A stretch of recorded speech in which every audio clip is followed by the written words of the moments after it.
అందరికీ యేసుక్రీస్తు వారి నామం పేరిట శుభాభివందనాలు తెలియజేస్తున్నాను. ఆత్మీయ వేదిక గురించి మరొకసారి పరిచయం చేస్తున్నాను.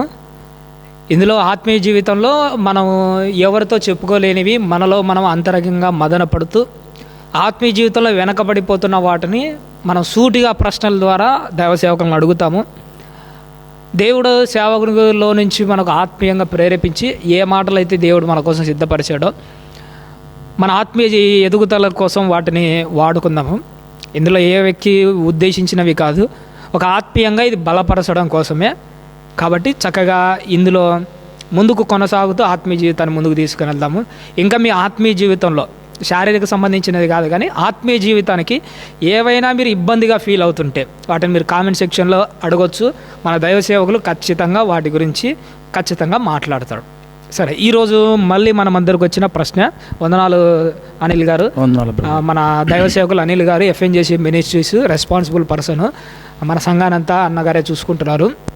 ఇప్పుడు దైవ సేవకులను మనము కొన్ని ఆత్మీయమైన ప్రశ్నలతో మాట్లాడుతూ ముందుకెళ్దాం. నేను ఒక విశ్వాసి పక్షాన మాట్లాడతాను. ఇవి నా మాటలు కాదు కానీ ఎంతోమంది విశ్వాసుల హృదయాంతరంగం నుంచి వస్తున్న మాటలు. ఆ ప్రశ్నలే నేను సంధిస్తాను. మీరు ఏదైనా కానీ ఒక విశ్వాసిని ఆత్మీయంగా మనసులో పెట్టుకొని సలహాలు ఇవ్వండి, సూచనలు ఇవ్వండి. తప్పైతే ఖచ్చితంగా ఖండించండి. మీరు ఏం చేసినా కానీ ఒక ఆత్మీయ జీవితం ముందుకు పోవాలి. ఓకే అనిల్ గారు, ఇంకా మొదలు పెడదాము. ఇక మొట్టమొదటి ఏంటంటే ఇది ఎక్కువగా యవనస్తులకు సంబంధించినది. ఒక ఆత్మీయ జీవితంలో బాప్తిసం తీసుకొని ఉంటాము. ఇంతకుముందు వచ్చే ఆలోచనల కంటే ఇప్పుడు ఇంకా ఎక్కువగా చెడ్డ ఆలోచనలు వస్తుంటాయి. ఖాళీగా కూర్చుంటే చాలు ఏవేవో ఆలోచనలు. ఒకసారి మరీ దారుణం ఏంటంటే చర్చిలో కూర్చొని వాక్యం వినేటప్పుడు కూడా మనసులో ఆలోచనలు పక్కకు పోతున్నాయి. అసలు ఇది ఎందుకు జరుగుతుంది? దీని నుంచి మనం ఎలా బయటపడాలి? దీనికి ఇచ్చిన సలహాలు ఏంటి? ఎక్కడ ఆత్మీయ జీవితం తప్పిపోతుంది? అది ఒకసారి మీరు చెప్పగలరా? బ్రదర్, ఇక్కడ మనకు చెడ్డ ఆలోచనలు బయట వస్తున్నాయి, దేవుడి మందిరంలో వస్తున్నాయి అంటే మొట్టమొదటిగా మనం చేయవలసిన పని ఏంటంటే దేవుడి సహాయాన్ని మనం కోరుకోవాలి. ప్రార్థన ద్వారా దేవుడి సహాయాన్ని పొందుకోవటము, అనుక్షణము మనము దేవుడి కార్యక్రమాల్లో ఉంటూ బైబిల్ చదువుకోవటం, ప్రార్థన చేసుకోవటం, వీటి మీద మనకు శ్రద్ధ ఉందనుకోండి, మనం ఎక్కడున్నా ఆ చెడ్డ ఆలోచనలు అనేవి మనకు రాకుండా ఈ బైబిల్ గురించి మనం ఆలోచించడం, లేదా ప్రార్థనలో నా దేవుణ్ణి నేను బలపడటం కోసం ఏమడగాలి, ఇలాంటి ఆలోచనలు ఉంటాయి. ఇంకొకటి, మీరు ఆలోచన తగ్గించుకోవాలంటే బైబిల్ చదవండి, ప్రార్థన చేయండి అంటున్నాడు. ఇప్పుడు మా ఆత్మీయ జీవితంలో పెద్ద సమస్య ఏంటంటే బైబిల్ చదివేటప్పుడే ఆలోచనలు పక్కకు పోతున్నాయి, ప్రార్థన చేసుకున్నప్పుడే ఆలోచనలు పక్కకు పోతున్నాయి. తగ్గించుకోవడానికి దాని జోలికి పోతే, ప్రార్థనకు బైబిల్ దగ్గరికి వెళ్తే అక్కడి నుంచి మళ్ళీ అపవాది మమ్మల్ని ఇలా తీసుకొని పోతుంది. అలాంటి టైంలో ఎలా మనం కాన్సన్ట్రేషన్ చేయాలి? ఆ ప్రార్థన మీద కానీ, ఆ బైబిల్ చదవడం మీద కానీ మా ఆలోచనలు ఎలా కంట్రోల్ చేసుకోవాలి? ఇప్పుడు మనకి ఏదైనా ఒకటి అలవాటైంది అనుకోండి, అలవాటైతే దాన్ని విడిచిపెట్టాం. ఉదాహరణకు ఒక బేల్దారి పని చేస్తున్నాడు. ఆ బేల్దారి పని చేసేటప్పుడు ఇక ఆయనకు వేరే ఆలోచనలు ఉండవు. దీన్ని ఎలా చేయాలా, ఇది ఏమన్నా స్ట్రైట్గా ఉందా లేదా వంకరగా పోతుందా, ఇవి ఆలోచించుకొని చేస్తూ ఉంటాడు. ఆ బేల్దారికి చెడ్డ ఆలోచనలు వస్తాయంటే రావు, ఎందుకంటే ఆయన మనసంతా దాని మీదే ఉంటుంది. అలాగే మనం కూడా ఈ చెడ్డ ఆలోచనలు బైబిల్ చదివేటప్పుడు వస్తున్నాయంటే నువ్వేదో ఊరిగా చదువుకుంటా పోతున్నావని అర్థం. అలా కాకుండా ఇక్కడ రాయబడింది నా జీవితానికి నేను ఎలా అప్లై చేసుకోవాలి, నేను ఇది ఇతరులకు చెప్పేటప్పుడు ఎలా చెప్పాలి, దేవుడు ఇది ఎవరి కోసం మాట్లాడాడు అని ఇలాంటి ప్రశ్నలు వేసుకుంటూ మనం చదువుకున్నాం అనుకోండి, ఆ చెడ్డ ఆలోచనలు అన్నవి మనకు రాకుండా పోతాయి. అంటే ఏదైనా మనము నామమాత్రంగా చేస్తే అవి వచ్చేవి కూడా అలానే ఉంటాయి. అపవాది ఎప్పుడైనా స్థిరంగా ఉన్నవాడిని ఏమి చేయలేదు. వాడు ఆల్రెడీ దేవుడి కార్యక్రమాల్లో ఉంటాడు కాబట్టి ఏం చేయలేడు. అస్థిరంగా ఉన్నవాడిని ఏం చేస్తుందంటే ఇదిగో ఇలాంటి ఆలోచనలు రేపట్టి ఆ ఉన్న భక్తిని కూడా పోగొడుతుంది అనమాట. ఇప్పుడు నాకు వచ్చే పెద్ద డౌట్ ఏంటంటే నా స్వభావాన్ని బట్టే నాకు అలాంటి ఆలోచనలు వస్తున్నాయా, లేకపోతే అపవాది వాటిని నాలోకి తీసుకొని వస్తుందా? ఇప్పుడు మనిషికి వచ్చే కొన్ని ఆలోచనలు రెండు రకాలు. ఒకటి మన కొద్దీ మనం చేసుకొని ఆలోచించుకొని అది చేయాలన్నది ఒక ఆలోచన. ఇంకోటి ఏంటి, అపవాది ఆలోచన. అపవాది ఆలోచన వాడు అదే పనిగా మన మైండ్లోకి చొప్పించి మనకు అది ఇష్టం ఉండదు. మనకు ఒక అమ్మాయి గురించి ఆలోచించడం మనకి ఇష్టం ఉండదు, ఒకరితో గొడవ పడాలనేది మనకి ఇష్టం ఉండదు. అలాంటివి ఇష్టం లేకున్నా కూడా అదే పనిగా మన మనస్సులోకి బలవంతంగా దాన్ని చొప్పించి చేయిస్తుంది చూసారా, అది అపవాది ఆలోచనలు. అపవాది మనం చేసే ఆలోచనల కంటే మనం చేసే ఆలోచనలు ఉంటాయి, వీటికి ఈ ఆలోచనలు బలాన్ని ఇస్తాయి. ఇంకా బలాన్ని ఇచ్చినప్పుడు ఆ పనిని ఎవరు చెప్పినా మనం వినం. ఎందుకంటే మొట్టమొదటిగా ఆలోచనతోనే పాపం స్టార్ట్ అయ్యేది. ఆలోచన చేస్తే మనం ఆలోచన చేసినప్పుడు ఈ ఆలోచనకు అపవాది ఇంకా అగ్నికి ఆజ్యం పోసినట్టుగా తన యొక్క పాపాన్ని ఇంకా రెట్టింపు చేస్తుంది. రెట్టింపు చేసినప్పుడు ఎవరి మాట వినకుండా ఆ పాపాన్ని చేస్తాం. ఇప్పుడు ఆలోచన రావడంతో ఈడు ఏం చేస్తున్నాడంటే సెల్ ఫోన్ చేసి బూతులు చూస్తున్నాడు, చెడ్డ ఆలోచన రాలి కంట్రోల్ చేసుకోలేక. ఇప్పుడు అలాంటప్పుడు మీరు ఏం సలహా ఇస్తారు ఒక ఆత్మీయ జీవితానికి? ఏం చేయమంటారు ఆ టైంలో? ఆలోచనలు వస్తున్నాయి, వచ్చినప్పుడు ఒంటరిగా ఉన్నాం, ఇంకా నువ్వు చెడ్డవి చూస్తున్నావు అనుకో, అదే జరుగుతుంది ఇప్పుడు సమాజంలో. ఇంకా అది నీకు ఒక వ్యసనంగా మారిపోతుంది, ఒక అలవాటుగా మారిపోయి ఇంకా భయంకరంగా నువ్వు పాపం చేయడానికి అవకాశం ఉంటుంది. నువ్వు ఒంటరిగా ఉన్నావు, ఒంటరిగా ఉన్నప్పుడు దాని బదులు అదే సెల్ ఫోన్లో కొన్ని మంచి వాక్యాలు విన్నావు అనుకో, మంచి వాక్యాలు ఉంటే నీ జీవితానికి అవి ఉపయోగపడతాయి, అవి రాకోకుండా ఉంటాయి. ఉదాహరణకు బైబిల్లో అన్నా ప్రవక్తి ఉంది, భర్త లేరు, భర్త చనిపోయినాడు, అమ్మా నాయన వాళ్ళని విడిచిపెట్టింది, వీళ్ళని విడిచిపెట్టింది. ఎక్కడుంది ఆవిడ? దేవుడి మందిరంలో. దేవుడి మందిరంలో ఉన్నప్పుడు ఒక్కతే ఉన్నప్పుడు ఎన్ని చెడ్డ ఆలోచనలు రావాలి? ఒంటరి జీవితం. దేవుడి మందిరంలోనే ఉంది, దేవుడి పనే చేస్తుంది, ఒంటరిగా ఉంది. ఒంటరిగా ఉన్నప్పుడు ఎన్ని ఆలోచనలు వచ్చి ఉండాలి ఆవిడకు? కానీ మనకు అదేమి రాయబడలేదు.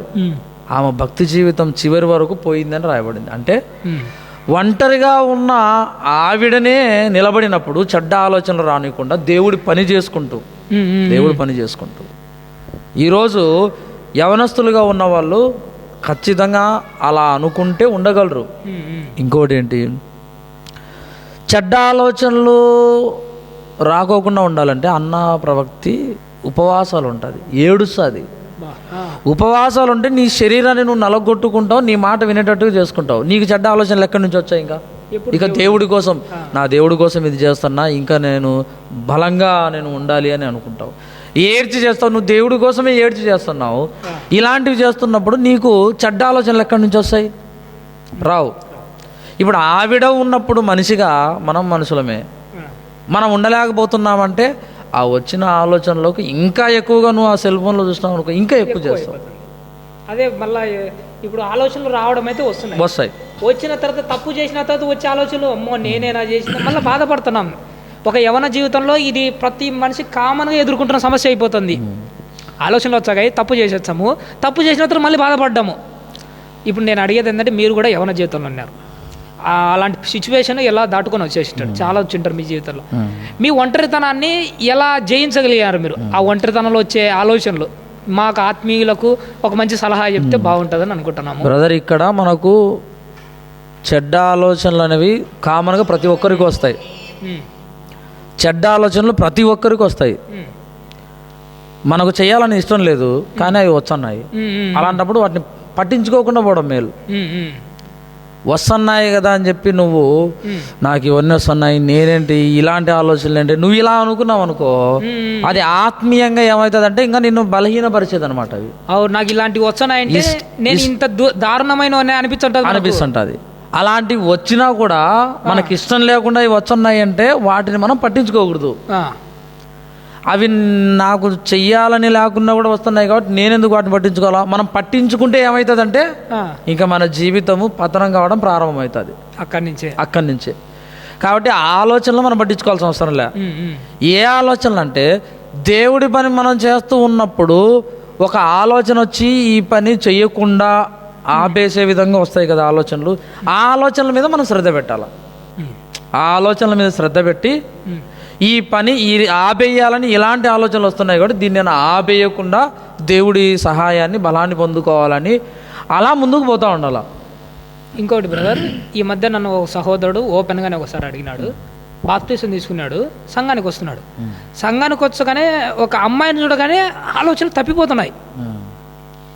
ఆటోమేటిక్గా జరిగిపోతుందట. అసలు అమ్మాయి మీదకి వేరే ఆలోచనలు కోరికలు ఎటనో పోతుంది. ఇలాంటి అదొక్కటే అనుకుంటే చాలామంది ఉన్నారు ఇలాంటి వాళ్ళు. వాళ్ళైతే ఉండాలనుకుంటున్నారు, కానీ ఒక అమ్మాయిని చూసినా కానీ లేదంటే అమ్మాయిలో ఉన్న శరీర భాగాలు చూసినా కానీ ఆలోచనలు మారిపోతున్నాయట. అసలు అంత దారుణమైన దుస్థితిలో క్రైస్తవులు యవనస్తులు కనబడుతున్నారు. పాపం వాళ్ళు కూడా నిలబడాలనుకుంటున్న వాళ్ళే బ్రదర్. ఏమంటే వాళ్ళ బలహీనత ఎవరితో చెప్పుకోలేక లోపల నలిగిపోతూ ఒక ఆత్మీయ అన్న అని నాతో మాట్లాడాడు, ఆ విషయం చెప్పాడు. ఇప్పుడు అలాంటి వ్యక్తికి నువ్వు ఏం సలహా ఇస్తే బాగుంటుందని అనుకుంటున్నారు మీరు? ఇక్కడ మనకు బ్రదర్ బైబిల్లో దేవుడు మనకు చెప్తా పత్రికల్లో, నువ్వు ఎదురుగా ఉన్న యవన స్త్రీలను అక్కగాను చెల్లెలుగాను భావించని చెప్తాడు. ఇప్పుడు పక్కన వాళ్ళని చూసినప్పుడు నీకు అలాంటి ఆలోచనలు వస్తున్నాయంటే మన ఇంట్లో అక్క ఉంది, చెల్లెలు ఉంది. అవును, చెల్లెలు వాళ్ళపైన రావాలి. కానీ వాళ్ళపైన ఎందుకు రాలేదు అంటే వాళ్ళు నా తోడబుట్టిన వాళ్ళు, రక్త సంబంధికులు కాబట్టి అలాంటి ఆలోచన రాలే. సేమ్ ఈ ఆలోచనను నువ్వు బయట పెట్టినావు అనుకో, అది సంఘంలో కానీ, స్కూల్లో కానీ, కాలేజీల్లో కానీ, బయట కానీ ఎక్కడ పెట్టినావు కూడా ఏమవుతుందంటే నువ్వు చూసినప్పుడల్లా ఈవిడ నాకు ఒక చెల్లెలి, ఈవిడ నాకు ఒక అక్క అని నువ్వేం చేస్తావంటే ఆ ఆలోచనలు రాకోకుండా పక్కకు మళ్ళించుకుంటావు. అంటే ఇంట్లో నువ్వు ఎలా అనుకుంటావో అక్కడ కూడా అలానే అనుకోవాలి. ఇంట్లో మన చెల్లెలి దిగంబరిగా కనబడితే మనకు అలాంటి ఆలోచనలు ఉంటాయా? మనం తీసుకెళ్ళి బట్ట తీసుకొని పోయి తీసుకోవాలని ఇచ్చాం, మన అమ్మకైనా అట్లే ఇచ్చాం. అదే బయటలోకి అలాంటిది ఉందనుకోండి, సేమ్ ఇంట్లో ఎలా చేస్తామో అలానే చేయాలి. అలా కాకుండా ఇంట్లో చూసినప్పుడు ఏమో మన వాళ్ళని రాకోకుండా బయట చూసినప్పుడు వస్తున్నాయంటే నీ చూపుల్లో డిఫరెంట్, నీ ఆలోచనలో డిఫరెంట్ ఉందని అర్థం. అది మన తప్పే, మన తప్పే. ఆలోచనలు తీసేసుకుంటేనే మంచిది. ఇంకొకటి, మొట్టమొదట ఒక యూట్యూబ్ ఓపెన్ చేసినా లేదా ఇన్స్టాగ్రామ్ ఓపెన్ చేసినా మొట్టమొదట దేవుని కోసమే ఆన్ చేస్తాం. ఫస్ట్ వీడియో దేవుని వస్తుంది, రెండో వీడియో వస్తుంది, మూడో వీడియో నుంచి పనికి వాళ్ళకి వస్తున్నాయి. దానివల్ల నా ఆలోచనలు మారిపోతున్నాయి. అటప్పుడు నా ఆలోచన కంట్రోల్ చేయాలంటే దాన్ని పక్కన పడేయాలా, ఏం చేయాలంటారు దాని గురించి? ఇది సాధారణంగా చాలా మందిలో ఉన్న ప్రశ్న, చాలా మంది జరిగేది అదే జరుగుతుంది. నేను ప్రారంభంలో ఇది చూడాలనుకుంటాను కానీ ఇవన్నీ వచ్చేస్తున్నాయి. అలాంటివి వచ్చేస్తున్నప్పుడు ఇంకేం చేయాలంటే దాన్ని పూర్తిగా పక్కన పెట్టి దేవుడి పనులకు పోవడం మేలు. ఒకవేళ పక్కన పెట్టకుండా ఉన్నామనుకో, మరలా నీకు ఎలాంటి ఆలోచన వచ్చేదంటే సర్లే ఇప్పుడు ఏంలే ఇంకొకటి పోతే చూద్దాము, ఇది చూద్దాము అని పూర్తిగా మనం దేవుడి పని పక్కన పెట్టేసి ఇవే చూచాం అనమాట. దేవుడి వాక్యాన్ని, దేవుడి పాటలు పక్కన పెట్టి ఇవే చూచాం. అవునవును. ఇప్పుడు యోసేపు గారు ఆవిడ ఎదురుగా ఉంది, ఆవిడ ఎలాంటిది అంటే శరీర కోరికలు తీర్చుకోవాలనుకున్నది ఆవిడ. అలాంటి ఆవిడ కళ్ళ ముందు ఉండి రమ్మని అలా పిలిచినప్పటికీ ఈయన ఏం చేశాడంటే పక్కకు పోయినాడు. అంటే మనకు కూడా ఆ సెల్ ఫోన్ ద్వారా ఆలోచనలు వస్తున్నాయంటే మనం కూడా ఏం చేయాలా, ఇంకా దాన్నే పక్కన పెట్టాలా.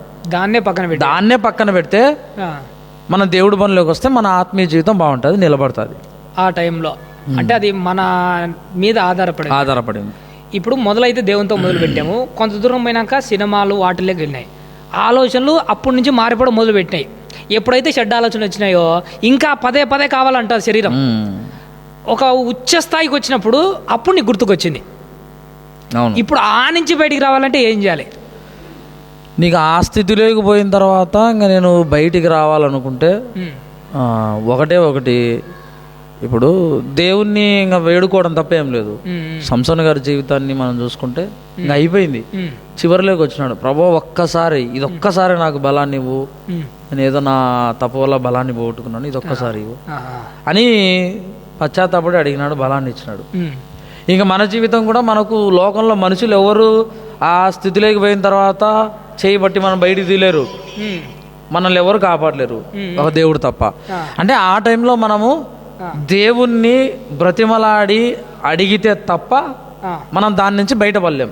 ఆ, బైబిల్లో ఉన్న భక్తుల జీవితాలు కూడా అట్లనే. దావీదు గారి పరిస్థితి చూడండి, ఉమ్, ఒంటరిగా ఉన్నాడు, ఉమ్, చెడ్డ ఆలోచనలు వచ్చినాయి, ఉమ్, ఆవిడ్ని చూసినాడు. ఉమ్, చూడగానే ఏమైపోయిందంటే ఇక నేను ఆవిడ్ని అనుభవించాలి, ఆవిడ్ని ఏదో విధంగా చెయ్యాలి, ఇలాంటి ఆలోచనలు వచ్చినాయి. ఉమ్, అలాంటి ఆలోచనలు వచ్చి ఏమైపోయింది, ఉమ్, ఆవిడ్ను రప్పించుకున్నాడు. అది ఫస్ట్ తప్పు. ఆలోచనలు రావడం ఫస్ట్ తప్పు. ఉమ్, ఆవిడ్ను తన ఇంటికి రప్పించుకోవడం రెండవ తప్పు. ఉమ్, ఉమ్.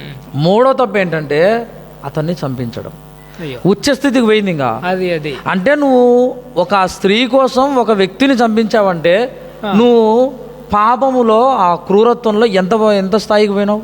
ఆ, అంత స్థాయికి పోయిన వాడు ఇదిగో సేవకుడి ద్వారా గుణపాఠాన్ని నేర్చుకొని ఉమ్, మనకు కీర్తనలో ఎంత బాధపడతాడు, అయ్యా నన్ను క్షమించయ్యా, హిస్సోపుతో నా పాపాలు కడుగు అంటాడు. అవునవును. హిస్సోపుతో అంటే మనం దేవుడి సహాయాన్ని ఒక సేవకుడి ద్వారానా ఇంకొకరి ద్వారా దేవుడి సహాయాన్ని పొందుకొని దాని నుంచి బయటపడగలం తప్ప ఉమ్. ఇక ఎవ్వరూ మనల్ని బయటపడవేయలేరు. అందరూ అంటున్న మాట ఇది సర్వసాధారణంగా కనపడుతుంది.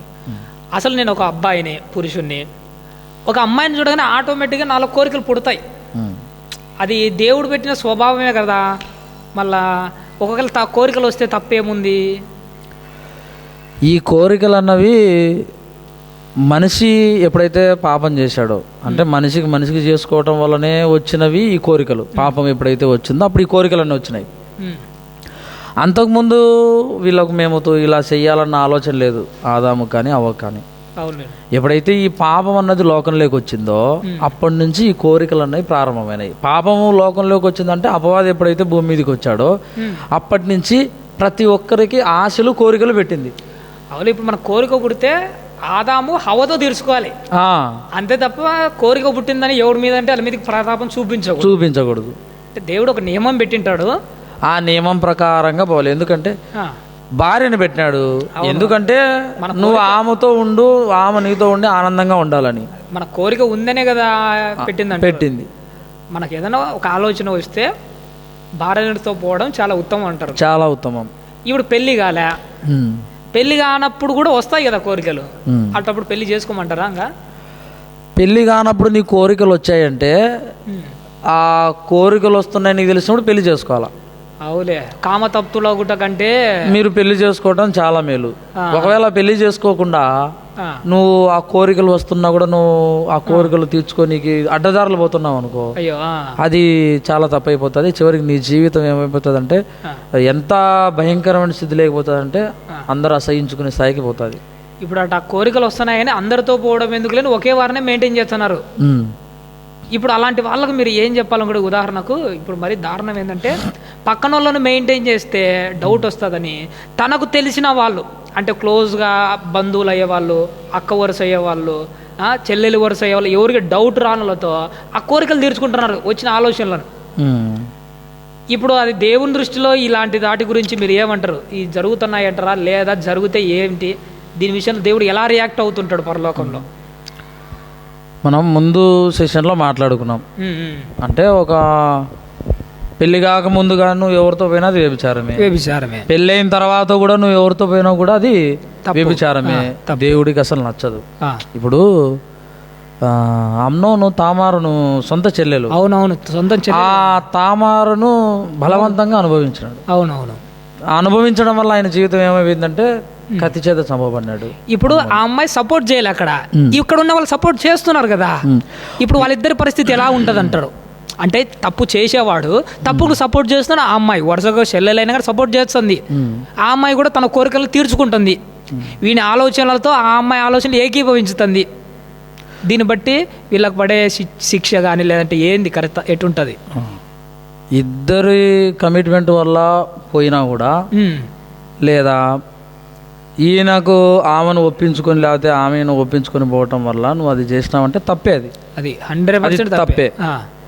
ఇంకోటి మనకు బైబిల్లో ఫినెహాసు వాళ్ళను అన్ని జనులను వద్దు ఇట్లా పోవద్దు అంటే ఒక అమ్మాయిని తెచ్చుకోవడము, ఇజ్రాయేలీయుడు ఒక అమ్మాయిని తెచ్చుకుని ఆమెతో వ్యభిచారం చేయడం, దేవుడి తెగులు వాళ్ళ మీదకి రావడం, ఆ తెగులు ఆపడం కోసం ఈ ఫినెహాసు వెళ్ళి ఈటతో, అంటే వాళ్ళిద్దరూ కమిట్మెంట్తోనే పోయినారు. కమిట్మెంట్తోనే కదా, కమిట్మెంట్తోనే పోయినారు కాబట్టి శిక్ష అట్లా వచ్చింది. అది అంటే ఈ రోజు కూడా అలా కమిట్మెంట్తో నువ్వు అక్కతో కానీ చెల్లెలతో కానీ పెళ్ళైన వాళ్ళతో కానీ పెళ్లి కాని వాళ్ళతో కానీ పోయినావంటే దానికి రావాల్సిన శిక్ష అనేది ఖచ్చితంగా వస్తుంది. ఖచ్చితంగా వస్తుంది. అది దేవునికి నచ్చని కార్యక్రమం అది. ఎందుకంటే ఇప్పుడు సమాజంలో ఎక్కువగా అవే జరుగుతున్నాయి బ్రదర్. ఇప్పుడు మరీ దారుణం ఏంటంటే ఇంకా పేపర్లో కొన్ని సంఘటనలు చూసినప్పుడు మనకు అర్థమవుతుంది. ఎవరి మీదనో ఆలోచనలు వచ్చా కంట్రోల్ చేసి కాక సొంత కుటుంబంలో అక్క చెల్లెల మీద ప్రతాపం చూపిస్తున్నారు. ఇవి నిజంగానే బ్రదర్ జరుగుతున్నాయి.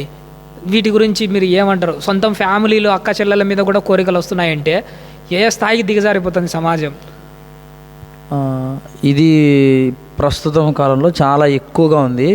నేను కూడా పేపర్లో చదివినా. నేను కూడా ఈ మధ్య చాలా తండ్రి ఇద్దరు పిల్లలను అత్యాచారం చేయడము, ఒక అన్న తన చెల్లెలి మీద పెళ్లి చేసుకొని వాళ్ళు ఇద్దరు పోవడము. అవునవును. అంటే ఇలాంటివన్నీ మనకు బైబిల్ అనేది ఎక్కడ లేదు, ఎక్కడ మనకు అట్లా చేయమని చెప్పలేదు. అలా తప్పును ఖండించిన సందర్భాలు ఉన్నాయి కానీ చేస్తే సమర్థించిన సందర్భాలు లేవు. అసలు బైబిల్ అలాంటివి ఒప్పుకోదు. ఇప్పుడున్న సమాజంలో జరుగుతున్నాయంటే దీన్ని కూడా దేవుడు సమర్థించడు. దేవుడి దృష్టిలో అది చాలా చాలా చాలా తప్పది. ఎందుకంటే చెప్పిన ఆజ్ఞల్లో ఇవన్నీ ఉన్నాయి, ఆయన చెప్పిన ఆజ్ఞల్లో. కాబట్టి ఆయన చెప్పినప్పుడు కూడా ఇలాంటివి జరుగుతున్నాయంటే దానికి శిక్షకు పాత్రులు వాళ్ళు. ఒక మాటలో మనం చెప్పాలంటే ఈనాడు యవనస్తులందరూ, అది యువతులు కానీ యువకులు కానీ, వాళ్ళ ఆత్మీయ జీవితం బాగా నిలబడాలంటే మొట్టమొదటిగా చెడ్డ ఆలోచనలు రాకుండా వాళ్ళని కాపాడుకోవాలి. ఇప్పుడు మన ఇంటికి ఎలాగైతే ఒక కాంపౌండ్ వేసుకుంటామో అలాగే వాళ్ళ మనసుకు కూడా చుట్టూ వాక్యం అనే కంచెని వేసుకోవాలి. దేవుడి పని ఎప్పుడు దేవుడి పనిలో ఉంటేనే వాళ్ళ మనసు బాగుంటుంది, వాళ్ళ జీవితాలు బాగుంటాయి. ఉదాహరణకు ఒక మిషన్ కుడతా ఉంటారు లేడీస్. మిషన్ కుట్టేటప్పుడు వాళ్ళకి ఏం ఆలోచనలు ఉంటాయి చెప్పు?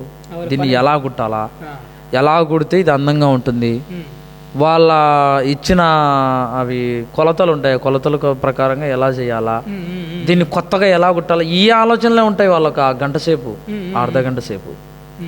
అలాగే మనం కూడా ఈ చెడ్డ ఆలోచనల నుంచి ఒక క్రైస్తవుడు కానీ ఎవరైనా కానీ కాపాడుకోవాలంటే దేవుడి పని తప్ప ఇక వేరేది ఏది చేసినా దీన్ని ఆపలేవు. దేవుడి భయము, దేవుడి పని, ఇవి రెండు ఉంటేనే మనం వాటిని రాకోకుండా అడ్డుకట్ట వేయగలం. లేకపోతే ఈ ఆలోచనలు వచ్చినాయంటే కోరికలు కూడా ఎక్కువైపోతాయి. కోరికలు ఎక్కువైపోయినప్పుడు ఆ కోరికలు తీర్చుకోవడానికి పరిగెడతాం. ఆ పరిగెత్తినప్పుడు అవతల కోరికను తీర్చుకుంటాం. దానివల్ల మన ప్రాణాలు పోవచ్చు, మన కుటుంబాలు చిన్నభిన్నం కావచ్చు. జైలుల్లో ఉన్న వాళ్ళు ఉన్నారు, జైలుల్లో ఉండి కొన్ని సంవత్సరాలు బాధ అనుభవించిన వాళ్ళు ఉన్నారు. ఇది జరుగుతున్నాయి. కాబట్టి దేవుడి పనిలో ఉంటూ దేవుడి కార్యక్రమాలు చేసుకుంటూ ఉంటే చెడ్డ ఆలోచనలు అన్నవి అస్సలు దరికి రానే రావు. ఎందుకంటే ఉదాహరణకు పౌలు గారి జీవితం చూడండి. యవ్వన కాలంలో ఉన్నవాడే, పెళ్ళి కూడా ఆయనకు ఎక్కడైంది, పెళ్ళి కూడా కాలేదు. అలాంటి ఆయనకు ఎన్ని కోరికలు ఉంటాయి, ఎన్ని సంఘాలకు పోయినాడు, ఎంతమంది అందమైన అమ్మాయిలు ఉంటారు. ఆ ఫిలిప్పీన్స్లో ఆ కొరంది సంఘాలలో ఎంతమంది అందమైన అమ్మాయిలు ఉంటారు. వాళ్ళని చూసినప్పుడు కూడా ఆయనకు అలాంటి ఆలోచన రాలేదు. అంటే ఈయన ప్రతి క్షణము దేవుడి పని. నేను ఎక్కడికి వెళ్ళాలి, అక్కడికి పోతే ఏం చెప్పాలి. ఆయన ప్రతి ఊర్లోకి పోయినప్పుడల్లా వాళ్ళని చూసినప్పుడల్లా బాధ, మనసులో బాధ, ఇదే ఆలోచన. వీళ్ళని ఎలా మార్చాలి, ఈ ఆలోచనలతోనే ఆయన జీవితాన్ని అంతా గడిపాడు.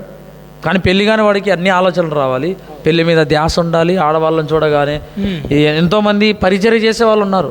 ఒక విబే పరిచర్య చేసేది ఆవిడను చేసుకోవాలనుకోవచ్చు. అలాగే ఉదాహరణకు అమ్మే స్త్రీ, ఆవిడను కూడా పెళ్లి చేసుకోవాలనుకోవచ్చు. చాలా మంది ఉన్నారు పరిచర్య చేసేవాళ్ళు. ఈవిడని చేసుకుంటే నా పని ఇంకా బాగా జరుగుతుందని అనుకోవచ్చు. కానీ అలాంటి ఏ చెడ్డ ఆలోచన లేదు. ఆయన ఏంటంటే దేవుడి పని, దేవుడి పనిలో ఉంటున్నాడు, తన శరీరాన్ని నలగొట్టుకుంటున్నాడు. ఈ రెండు చేస్తున్నాడు కాబట్టి ఆలోచనలు అన్నవి అదుపులో ఉంటాయి. ఇప్పుడు మీరు శరీరాన్ని నలగొట్టుకుంటున్నారు అన్నారు కదా, ఈ మధ్య ఇలాంటిది కూడా నేను ఒకటి గమనించాను. లోపల కోరికలు ఎక్కువ పుడుతున్నాడని వాడు శరీరాన్ని గాయపరుచుకుంటున్నాడు. శరీరాన్ని చేతులు నలగొట్టుకోవడము ఇలాంటివి చేస్తున్నారు. అసలు పౌలు గారు చెప్పిన భావం ఏంటి? చెడ్డ ఆలోచన వచ్చినప్పుడు ఎలా శరీరాన్ని నలగొట్టాలి, ఏం పని చేయమంటారు? అప్పుడు శరీరాన్ని నలుగొట్టుకోవడం అంటే భౌతికంగా తన శరీరాన్ని గాయపరుచుకోవడం కాదు, ఆ, ఆత్మీయంగా. అది. ఆత్మీయంగా ఇప్పుడు మన శరీరం ఏదైనా చేయాలంటే ఆత్మ ఉంటేనే మనం చేసేది. ఆ, ఈ శరీరాన్ని నలుగొట్టుకునే బదులు ఆ. నువ్వు ఉపవాసం ఉండి, శరీర కోరికను నలగొడితే ఉపవాసం ఉండి ఆత్మలో పుట్టే కోరికలు ఉంటాయి కదా, ఆ కోరికలను నువ్వు పాడు చేసుకున్నావు అనుకోండి, అదుపులో పెట్టుకున్నావు అనుకోండి, ఇంకా అవి ఎక్కడ వస్తాయి చెప్పు? అదే కదా, శరీర కోరికలు నలగొడితే శరీరం నలగొట్టేటే కదంగా. దేవుడి పనిలో నువ్వు ఉన్నావంటే నీ కోరికలను శరీరాన్ని నలగొట్టుకుంటున్నట్టే. దేవుడి పనిలో ఉన్నావంటే, ఉపవాసాలు ఉంటున్నా, ఇలాంటివన్నీ సత్క్రియలు చేస్తున్నావంటే నీ శరీరాన్ని నువ్వు నలగొట్టుకుంటున్నట్టే. ఇంకొకటి, ఇలాంటివి రాకోకుండా ఉండాలంటే దేవుడి మాటకు విలువ ఇవ్వాలి. దేవుడి మాటకు విలువ ఇస్తే ఆ చెడ్డ ఆలోచనలు రాకుండా ఉంటాయి. మంచి ఎగ్జాంపుల్ ఏంటంటే, యెరోబాము బలిపీఠాన్ని ఎక్కి ఆయన బలి ధూపం వేస్తా ఉంటాడు. అప్పుడు ఒక దైవజనుడు వస్తాడు. దైవజనుడికి దేవుడు ఏం చెప్తాడు, నాయనా నువ్వు అక్కడికి పోతున్నావు, ఏమీ తినొద్దు, ఏమీ తాగొద్దు, నువ్వు వచ్చే ఆ మార్గంలో రాకుండా వేరే మార్గంలో పోవాలంటాడు. ఇప్పుడు యెరోబాము అక్కడ ఏమంటాడు, నా ఇంట్లో సగం ఇస్తా, నీకు బహుమతులు ఇస్తా, కానుకలు ఇస్తా, రా అంటాడు.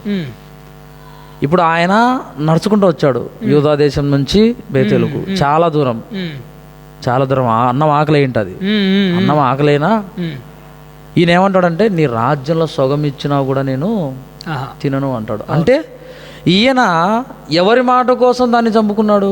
దేవుని కోసం. దేవుడి మాట కోసం ఏం చేశాడంటే ఆకలిని కూడా చంపుకున్నాడు, దప్పికను కూడా చంపుకున్నాడు. అవునవును. అలాగే మన క్రైస్తవుల జీవితంలో కూడా దేవుడి మాటకు విలువిచ్చినాం అనుకోండి, విలువిస్తే మనకు ఏ కోరికలు అయితే ఉన్నాయో వాటిని కూడా చంపుకుంటాం. అది వచ్చినా కూడా మనల్ని ప్రేరేపిస్తున్నా కూడా దేవుడు ఈ మాట చెప్పాడు కాబట్టి నేను దీనికి లోబడాలి అని మనకు ఉంటుంది అన్నమాట, దేవుడి మాటకు విలువిస్తే. ఇప్పుడు మనిషి మాటకు విలువిస్తే ఏమవుతుందంటే, ముసలి ప్రవక్త వచ్చి అబద్ధాలు చెప్తాడు. అబద్ధాలు చెప్పినప్పుడు ఆహా నిజమే దేవుడు రమ్మన్నాడేమో అని పోతాడు. అంటే అక్కడ దేవుడి మాటను పక్కన పెట్టినాడు కాబట్టి ఏం చేసినాడు, అది తిన్నాడు. అంటే తినడంలో ఏం లేదు, దేవుడి మాటకు విలువ ఇవ్వటంలో ఉందన్నమాట. అలా తిని ఏం చేసినాడంటే తన ప్రాణాన్ని పోగొట్టుకున్నాడు. అంటే ఇందులో భావం ఏంటంటే, మనం దేవుడి మాటకు విలువ ఇస్తే, దేవుడు చెప్పినట్టుగా మనం చేస్తే ఎలాంటి చెడ్డ ఆలోచనలు రాకుండా, ఎలాంటి చెడ్డ ఆలోచనలు మనం ఒంటరిగా ఉన్నా ఎంతమందిలో ఉన్నా చెడ్డ ఆలోచనలు రాకుండా ఉంటాయి. ఇప్పుడు అలా ఆహారం మీద ఆశ ఉన్నవాడు పోతాడు ఒక చెట్టు కింద కూర్చుంటాడు. చెట్టు కింద కూర్చున్నప్పుడు అప్పుడైనా ఆయనకు ఆలోచన రావాలి కదా, నాకు అన్నం ఆకలవుతుంది, ఎవడు పెడతారు ఏంటనేసి. ఒంటరిగానే ఉన్నాడు. ఒంటరిగా ఉన్న ఆలోచన దాని మీదకి పోలేదు. కారణం ఏంటంటే దేవుడి మాట. అది నేను వచ్చింది దేవుడి పని మీద, దేవుడు ఈ మాట చెప్పాడు, దేవుడి పని ఇది, ఆయన వద్దన్నాడంటే నేను చేయొద్దు, నాకు ఎంతైనా కూడా నా ప్రాణం పోయినా కూడా నేను చేయొద్దు అనుకున్నాడు. అలానే కూర్చున్నాడు ఒంటరిగా ఉన్నప్పటికి కూడా. కనుక మన జీవితంలో మనం ఒంటరిగా ఉన్నప్పుడు ఇలాంటి ఆలోచనలతో ఉంటే మనకు రావు. ఇంకోటి, వేరే వాళ్ళు వచ్చి మనల్ని ఏం చేస్తారు, కొన్ని ఆలోచనలు చొప్పిస్తారు. ముసలి ప్రవక్త వచ్చి ఈయనకు అబద్ధాలు చెప్పి తీసుకువెళ్ళినట్టుగా. ఆయన ఉన్నది ఒకటే, ఎవరు లేరు. ఆ ఆలోచనలు ఏమైపోతాయంటే, నిజంగా ఇది దేవుడి మాట అన్నట్టుగా ఉంది అనేసి అనుకుంటాం. ఈరోజు చాలా మంది దేవుడి మాటలు చెప్పి కూడా ఆలోచనలు వాళ్ళ లోనికి చొప్పించి పాడు చేసేవాళ్ళు ఉన్నారు. దేవుడి మాటలు చొప్పించి కూడా. అంటే అలాంటిది మనం ఇది నిజమా కాదా ఏంటి అనేది మనం కనుక్కోవాలా. వాళ్ళు చెప్పినారు కదా, ఇల్లు కూడా మంచిదే కదా చెప్పేది, నా మంచి కోసమే కదా అని అనుకుంటే మన జీవితం పోతుంది. దేవుడికి ఉపయోగపడేటట్టుగా చెప్పాలి ఎవరైనా కూడా. దేవుడికి ఉపయోగపడిందంటే ఆటోమేటిక్గా నీకు అది ఉపయోగపడుతుంది. అవునవును. నీకు ఉపయోగపడేది చెప్పినాడంటే నీ ఆలోచనలు పాడు చేసి నిన్ను దేవుడికి దూరం చేసేవి అని అర్థం చేసుకోవాలి. అది ఆత్మీయ జీవితంలో. అది ఇంకొకటి, మనకు ఒక ఆలోచనలు వస్తుంటాయి కదా, ఆలోచనలు చెడ్డ ఆలోచనలు, వాటిని మనం పూర్తిగా చంపేయాలన్నా లేకపోతే వచ్చిన ఆలోచనలు దేవుని వైపు మళ్ళించే బాగుంటుంది అంటావా మంచిగా? ఇప్పుడు ఆలోచనలు చెడ్డ ఆలోచనలే వస్తాయి. చెడ్డ ఆలోచనలే మనకు వచ్చినప్పుడు కొన్ని తీసేసుకునే ఉంటాయి పూర్తిగా. కొన్ని ఆ బలహీనతలనే మనం దేవుడి వైపుకి మళ్ళించి మనం బలపడవచ్చు అనమాట. కొన్ని తీసేసుకునేవి.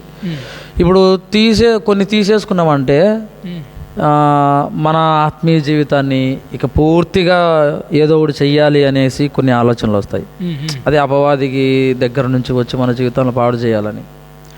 అలాంటివి వచ్చినప్పుడు ఏంటంటే ఇక మనం దీంతో ఎలాంటి ఉపయోగం లేదు అని అనుకున్నప్పుడు ఏం చేయాలంటే ఇంక వాటిని వదిలేయాలి. ఈ ఆలోచన వచ్చింది, ఇది చెడ్డ ఆలోచనే.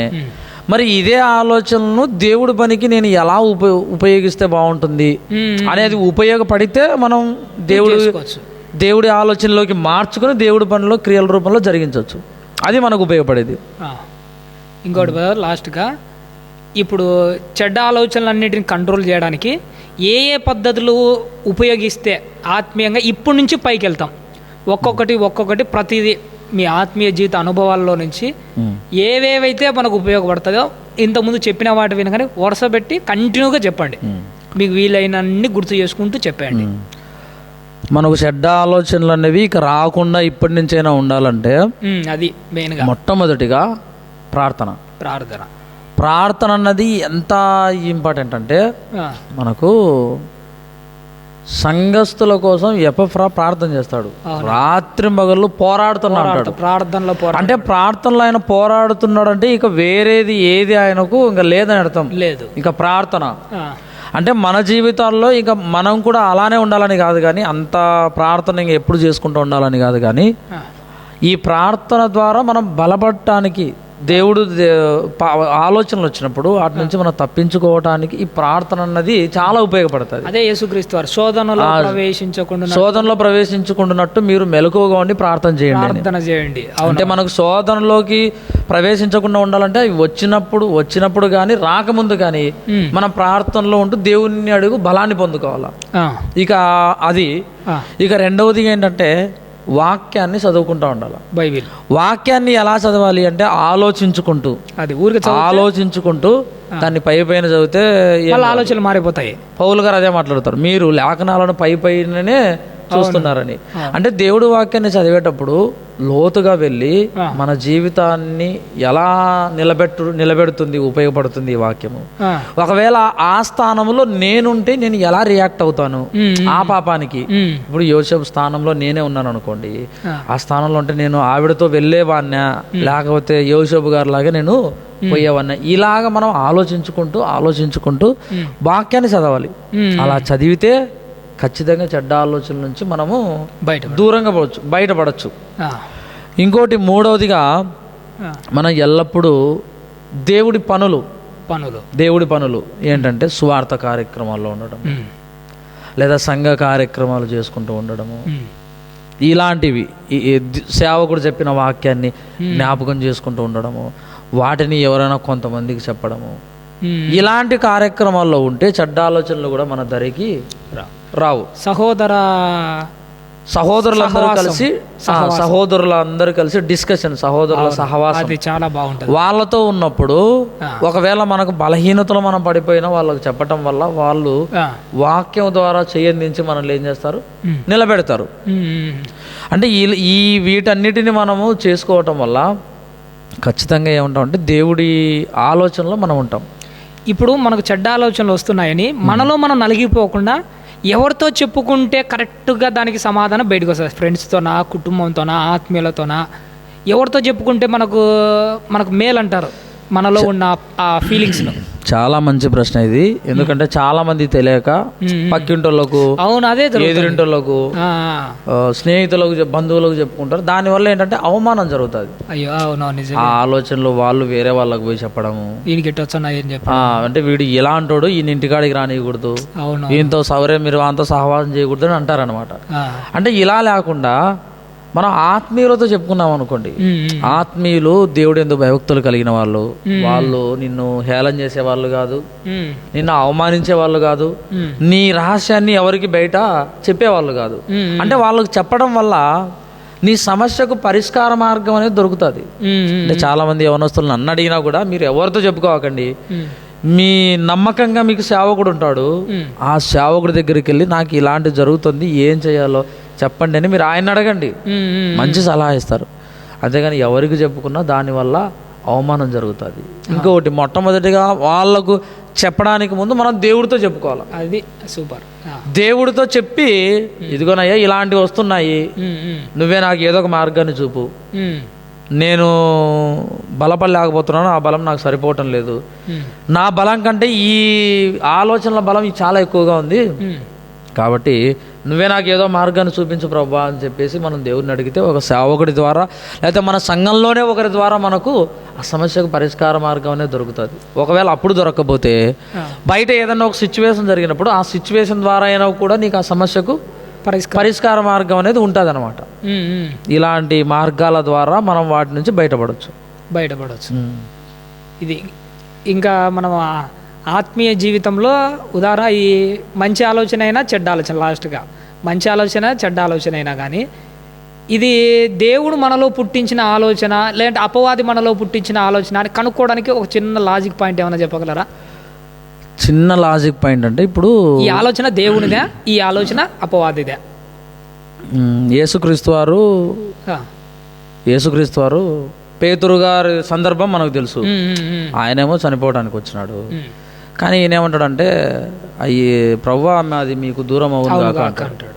ఆల్రెడీ నేను చనిపోవాలని ఆ విషయాలన్నీ చెప్పినా కూడా ఈయన ఏమంటాడంటే అది నీకు దూరం అవును కాక అంటున్నాడంటే అప్పుడు యేసుక్రీస్తు సాతానా నా వెనుక బొమ్మ అంటాడు. అది అపవాది ఆలోచన. ఏదైతే మనం దేవుడి పని చేయాలనుకున్నప్పుడు మనల్ని ఆటంకపరుస్తుంది ఉంటుందో అదన్నీ ఆలోచనలన్నీ అపవాది ఆలోచనలే. అది నువ్వు వాక్యం చెప్పడానికి పోతున్నప్పుడు కానీ, పల్లెల పరిచర్యకు పోతున్నప్పుడు కానీ, దేవుడి సంఘంలో నువ్వు పరిచర్య చేస్తున్నప్పుడు కానీ, సేవ చేస్తున్నప్పుడు కానీ నీకు అడ్డంకిగా ఏవైతే ఉన్నాయో అది నీ కుటుంబం నుంచి కానివ్వండి, స్నేహితుల నుంచి కానివ్వండి, బంధువుల నుంచి కానివ్వండి, అలాంటి ఆటంకాలు వస్తే ఖచ్చితంగా అది అపవాది ఆలోచనే. ఇంకొకటి ఏంటంటే కొన్ని ఆలోచనలు మన ఆత్మీయుల ద్వారానే వచ్చాయి ఆటంకాలు. అవునవును. కొన్ని మనం దేవుడు పని చేస్తుంటాం, బాగా చేస్తున్నప్పుడు కొన్ని ఆలోచనలు మన ఆత్మీయుల ద్వారానే వచ్చి మనల్ని చెడగొట్టాలని చూస్తూ ఉంటాయి. అది మనమేమనుకుంటామంటే ఆత్మీయుడు చెప్తున్నాడంటే ఇది మంచి ఆలోచనే మనం అనుకుంటాం, కానీ అది మన మీద ప్రేమతో కాదు చెప్పింది, మన మీద పగతో. లోపలేమో వాడికి ఈడ్చాసూయలు ఉంటాయి, పైకి మాత్రం ఏంటంటే దేవుడి ఆలోచన అయినట్టుగా చెప్తాడు. ఇదే అహితోపేల ఆలోచన. అహితోపేల ఆలోచన ఎలా ఉంటుందంటే మంచిగానే ఉంటుంది, అబ్షాలోముకు మంచిగానే ఉంటుంది, దావీదుకు కూడా వచ్చే నష్టం ఏం లేదు. కానీ ఆ ఆలోచన ద్వారా ఏమైపోతుందంటే దావీదుకి నష్టం వస్తుందని చెప్పి దేవుడు ఏం చేస్తాడు, ఆ ఆలోచనను పాడు చేస్తాడు. అంటే ఇలా మన పక్కన ఉన్న ఆత్మీయుల ద్వారా కూడా మనకు ఆటంకాలు వచ్చాయి. అహితోపేలు దావీదు గారికి చాలా నమ్మకస్తుడు, పక్కన ఉన్నవాడే. అవునవును. కానీ అలాంటి వాడి ద్వారా దావీదు గారికి నష్టం కలిగించేది వచ్చింది కాబట్టి దేవుడు ఆ ఆలోచన తీసేస్తాడు. అంటే మన ఆత్మీయులు చెప్తున్నా కూడా అది దేవునికి సంబంధించినదా, దేవుడికి సంబంధించింది అయితే తీసుకోండి. అది ఒకవేళ దేవుడికి సంబంధించింది కాకుండా ఉందా, ఆత్మీయుడైనా సరే మనకి ఎంత ముఖ్యమైన వాడైనా సరే దాన్ని పక్కకు. ఎందుకంటే ఇప్పుడు ఆత్మీయులలో అందరూ నమ్మకస్తులు లేకుండా పోతున్నారు. ఎందుకంటే గొర్రె చర్మాలు వేసుకొని తిరుగుతున్న తోడేళ్ళు ఎక్కువ ఉన్నాయి మన మధ్యలో. అవును, నిజంగా మంచి ఆలోచనలు బ్రదర్. చూశారు కదండి, అందరికీ మరోసారి వందనాలు తెలియజేస్తున్నాను. ఎందుకంటే మన దైవ సేవకులు అనిల్ అన్న గారు మన ఆలోచనలు ఎలా కంట్రోల్ చేసుకోవాలి, ఒంటరితనంలో ఎలా ఉండాలో అన్ని క్షుణ్ణంగా మనతో మాట్లాడాడు. ఇలాంటివన్నీ వినడం కాదు కానీ మన ఆత్మీయ జీవితంలో ఆ ప్రార్థనలు, ఉపవాసాలు, శరీరాన్ని నలుగొట్టుకోవడాలు, వాక్యాన్ని ధ్యానించడాలు, సహోదరుల సహవాసాలు, సంఘ సహవాసాలు, ఎప్పుడైతే అపవాది ఆలోచనలు పెట్టిన ప్రతిసారి మన దేవుల్లో ఎలా ఉండాలో, ఎలా అభివృద్ధి చెందాలో తన వ్యక్తిగత జీవితంలోంచి, ఆత్మీయమైన అనుభవాల్లో నుంచి మనతో పంచుకున్నాడు. ఇక నుంచి మనలో కూడా ఉంటాయి. ఎందుకంటే యవన జీవితంలో ఉన్నాము, ఎప్పుడు మన ఆలోచనలు తప్పిపోతుంటాయో మనకే తెలియదు.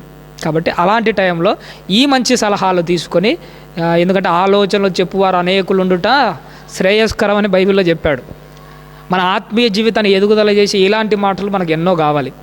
ఇంకా ఇలాంటివి ఏమన్నా కానీ మీకైనా కానీ మీ ఆత్మీయ జీవితంలో ఇంకా ఏమైనా క్వశ్చన్స్ ఉన్నా, ఏమైనా డౌట్స్ ఉన్నా, మీ ఆత్మీయ జీవితాన్ని అభివృద్ధి పరిచేటివి ఏమైనా అవసరాలున్నా మీరు కామెంట్ సెక్షన్లో తప్పక మెన్షన్ చేయండి.